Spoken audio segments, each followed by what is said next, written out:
एक पत्नी थी, शादी के अभी केवल 1 सप्ताह हुए थे। खबर लगी कि पति को कोढ़ की बीमारी है। पूरा शरीर अब कोढ़ की गिरफ्त में आने लगा है। पूरे शरीर से दुर्गंध निकलती है, मावाद बहने लगी। कोई देखे तो उसे घिन आती है। ऐसा शरीर उसके पति का हो गया। पर धन्य थी वो स्त्री कि अपने पति की ऐसे शरीर, ऐसी दुर्गति होने पर भी वो अपने पति से प्रेम करती और अपने पति की सेवा करके अपना पत्नी धर्म निभाती। वो स्त्री अपने पति की सेवा करती, कपड़े से शरीर को पोंछती और पति का बहुत ख्याल रखती। कोई और स्त्री होती शायद तो इस अवस्था में, शादी के अभी 1 सप्ताह हुए थे, इतने जल्दी कौन किसे स्वीकार करता है? पर उस नारी ने अपने अंदर के पतिव्रता को मरने नहीं दिया और उसने पति की सेवा की। बहुत लंबा समय बीत गया। शादी के 15 साल बीत गए। 15 वर्ष बाद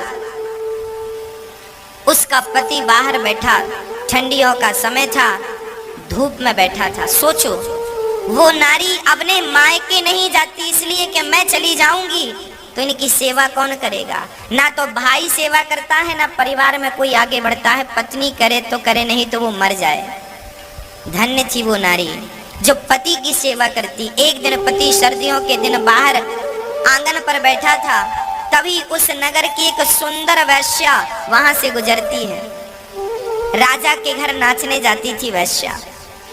जब वो राजा के घर नाचने जाती तो उसी रास्ते से गुजरी। आज कोढ़ जिनको था, उस कोढ़ी ने उस स्त्री को देखा। आहा, कितनी सुंदर है ये, और उसकी सुंदरता पर लट्टू हो गया। उसका मन वैश्या के पीछे चला गया। शाम को बड़ा उदास था। पत्नी ने कहा, स्वामी जी क्या हुआ? तब कह दिया, क्या बताऊं, आज यहाँ से वो स्त्री गई, उसके संग मेरा मन चला गया। तुम बहुत बड़ी, देखो एक पति अपनी पत्नी से कह रहा, सुनना जरा, ये पद्म पुराण में लिखी घटना है, सच घटना है, कोई मुंह जवानी की नहीं। हाँ, उस पति ने कहा, उस कोढ़ी ने कहा अपनी पत्नी से, सुनो, एक बार तुम चाहो तो वो वैश्या मुझसे मिल ले, बस एक बार उससे मिलने की इच्छा है। वो वैश्या है ना, वो मुझसे मिल सकती है, उसे हम जितना पैसे चाहिए पैसे दे देंगे। अब एक पति भला अपनी पत्नी से कह रहा है कि तुम हमें उस वैश्या से मिला दो, पर पत्नी तो पतिव्रता थी। भला पति की ये आज्ञा भी कैसे टालती? आज तक किसी आज्ञा का उल्लंघन किया नहीं था, ये आज्ञा कैसे टाल? ठीक है, मैं आपकी मुलाकात जरूर कराऊंगी, यदि आपकी इच्छा है तो ठीक है। वो पत्नी उस वैश्या के घर जाने लग गई। सवेरे 4 बजे जाती, उसके घर का झाड़ू करती, बर्तन करती, चौका करती, चली आती। वैश्या ने देखा कि मेरे घर झाड़ू पोंछा कौन करता है। एक दिन उस वैश्या ने ताड़ लिया अर्थात देख लिया, छिप करके देखा कौन आता है मेरे घर काम करने। देखा तो ये पतिव्रता। अच्छा, ये इतनी बड़ी पतिव्रता है, इसके चर्चे चारों तरफ फैले थे। लोग जानते थे कि फलाने की पत्नी बड़ी पतिव्रता है, पति को कोढ़ है, फिर भी वो सेवा करती है, घृणा नहीं करती, नफरत नहीं करती, उसे घिन नहीं आती। वैश्या चरणों में गिर पड़ी, देवी तुम इतनी बड़ी पतिव्रता हो, मेरे घर झाड़ू लगाओगी, पोंछा करोगी, तो मैं तो वैसी वैश्या हूँ, मुझे नरक में भी शायद जगह ना मिले। तुम इतनी बड़ी पतिव्रता मेरे घर झाड़ू क्यों लगा रही हो, बताइए। तब वैश्या से कहा पतिव्रता स्त्री ने, देखो देवी, मेरे पति का मन तुम पे आ गया है, तुम मेरे पति को एक बार मिल लो और उनकी इच्छाओं को पूरा कर दो। वैश्या को पता था कि इसके पति को कोढ़ का रोग है, शरीर से दुर्गंध निकलती है, परंतु आप कह रही हो तो ठीक है, कल रात्रि के समय आप अपने पति को मेरे घर ले आना, मैं उनसे जरूर मिलूंगी, भेंट करूंगी। अब ये पतिव्रता नारी अपने पति को ये समाचार सुनाती है कि वो आपको कल मिलेंगे। अब तो ये पति बड़ा प्रसन्न हो गया। दूसरा दिन हुआ, शाम हुई, चलने का इंतजार। अच्छा, ये कोढ़ी था, ज्यादा दूर चल नहीं सकता था, शरीर बीमार था ना, शरीर जर्जर था, शरीर तो जर्जर था पर मन चंगा था। कुछ दूर चला, पत्नी ने हाथ पकड़ करके अपने पति को चलाया। इसके बाद थक गया, कहने लगा मैं चल नहीं सकता पर मेरी इच्छा है उससे मिलने की। बैठ गया, रोने लगा। पत्नी ने कहा स्वामी जी रोइए मत, आप मेरे कंधे पर बैठकर चलिए।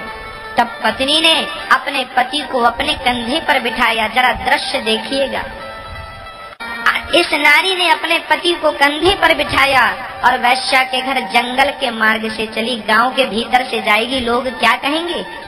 जंगल के मार्ग से जा रही है, कोई देख ना सके। पर उस जंगल में एक घटना और घटने वाली थी। क्या घटना थी? वहां पर एक संत बैठे थे।